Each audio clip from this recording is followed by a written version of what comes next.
What's up guys, and thank you for stopping by my channel. Today's project is this Troybilt leaf blower, and the problem is that I just picked it up and I'm not sure if I got a good deal as I know nothing about its condition. Let's see if we can find out what the problems are and fix it.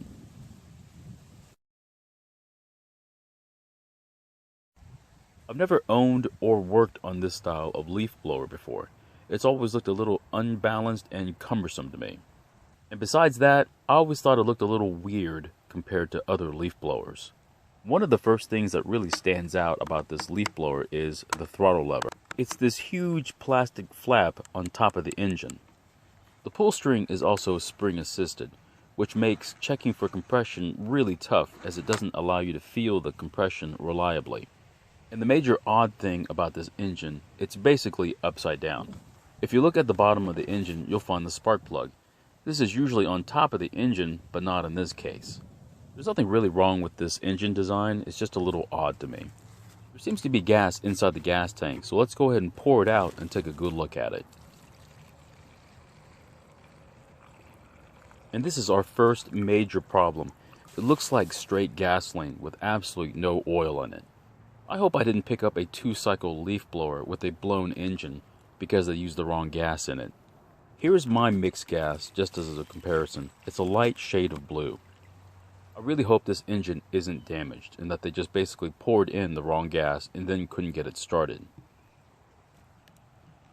Might as well go ahead and pour the good gas into the gas tank and try to start it, and then get our answers that we need.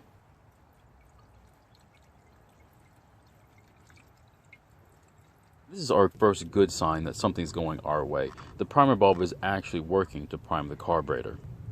Sometimes if the carburetor has a major problem, the primer bulb won't pull gas through the carburetor.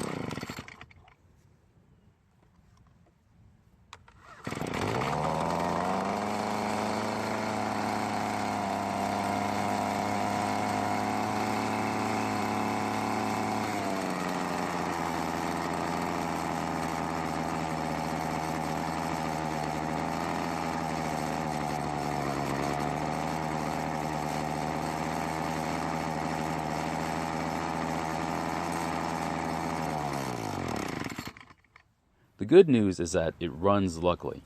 The bad news is that it dies when you take the choke off in number 3 position. It's going to need a little bit more fuel to keep running. We're going to need to adjust the carburetor to give it more fuel. So it's easier to film, I'm going to go and take the cover off the back of the engine so we can get a better look at the carburetor.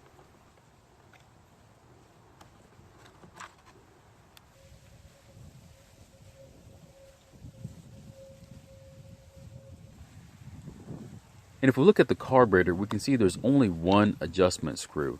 The other spot is empty. Your engine may have one or both screws. This particular carburetor, I'm going to need to use my Pac-Man adjusting tool. Your engine might be a different style.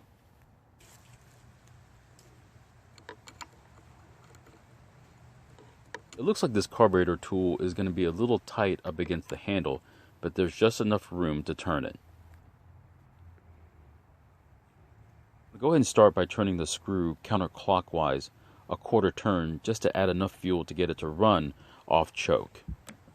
Go ahead and make further adjustments once the engine's actually running at a stable speed. I'm also going to replace the rear cover since that's the air filter for the carburetor.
And as you just saw, I put the choke lever in the number 3 position and it almost died.